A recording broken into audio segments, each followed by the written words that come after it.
Hello বন্ধুরা, তোমরা সবাই কেমন আছো? বন্ধুরা, আজকে আমি তোমাদের জন্য নিয়ে চলে এসেছি নতুন একটি ভিডিও।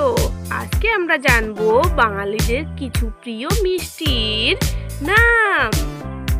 চলো প্রথমে দেখি রসগোল্লা, তারপরে কালোজাম, এরপরেই আছে লালমোহন, তারপর ল্যাংচা, পরেই আছে ক্ষীর, এরপর খাজা, এরপরেই আছে জিলিপি, তারপরে সীতাভোগ ও মালাই চাপ।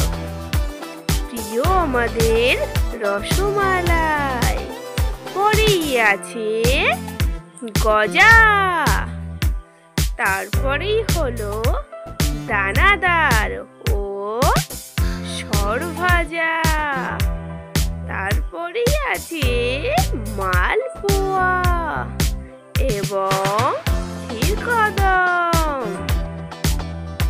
বন্ধুরা, এরকমই আরো মজার মজার জিনিসের নাম জানতে আমার চ্যানেলটিকে লাইক এন্ড সাবস্ক্রাইব করে তোমরা পাশে থেকো।